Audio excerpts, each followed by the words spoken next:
Today I'm going to be telling you 5 tips on how to get way better at Roblox Rivals. I don't want to waste your time, so let's get straight into it.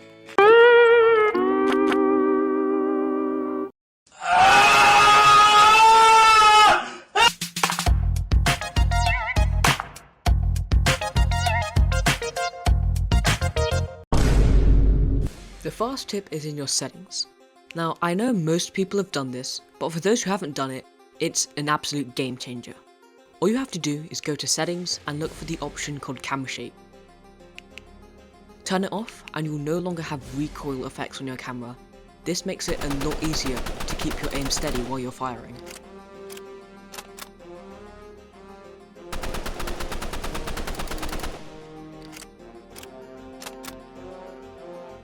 Well, that's it for tip 1. Let's head on to tip 2. Rivals has 2 main skill categories, aim and movement. If you can't balance your skill between the two, then you're definitely going to have some problems, especially when you get into the higher levels. There is one item which stands out in terms of movement, the scythe. It allows you to dash in any direction, which is extremely useful. Say I want to go from where I am now to the top of this roof. Well, don't worry, scythes can do just that. Actually, why don't you just climb the ladders on the roof?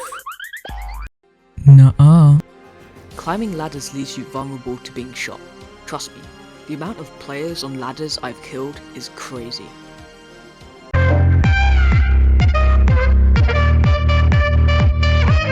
Slide jumping. It is the base of good movement. When you slide jump, you move faster than walking, as well as becoming harder to hit. Slide normally, you have to do this, but if you want to slide jump, you need to slide like normal and then jump to cancel it. Now do this really quickly on repeat and you'll get something like this. This is a slide jump.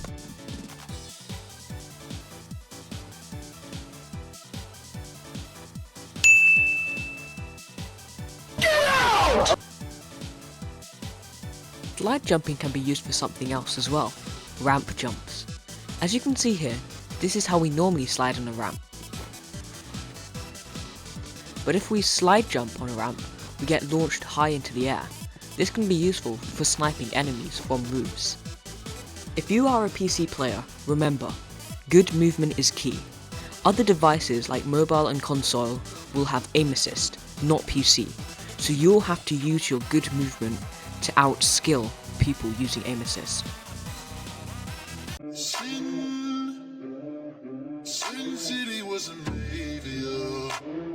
Do you use your melees like this? Stop, please. All you have to do is go to settings, find the hotkeys tab, and change your melee and utility keys to something easy to press. For me, it's Q and E. Now just click the key you've assigned, and bam, it attacks with the weapon. But what about its abilities? When you use your quick melee, while it's still active, you can press your right click button like normal, and it will use the ability.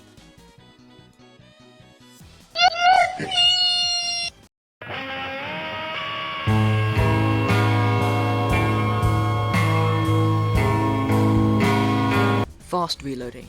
Some of you have heard of it, some of you haven't. So for those who haven't, you're probably asking, what is fast reloading?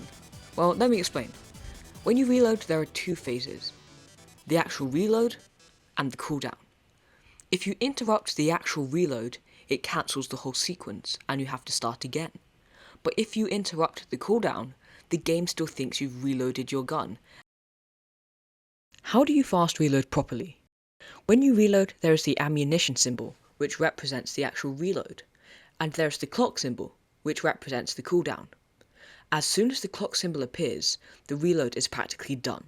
So here you can either switch to a different weapon to use, or we can use what we learned in tip 4.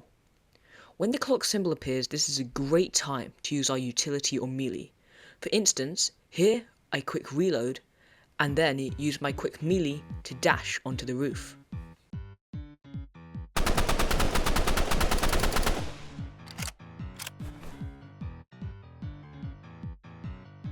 That's it for this video, but before you leave, it would be awesome if you could subscribe. This is my first video ever, so it would really be appreciated. Also, feel free to comment what I should make a video on next. Thank you, and have a lovely day.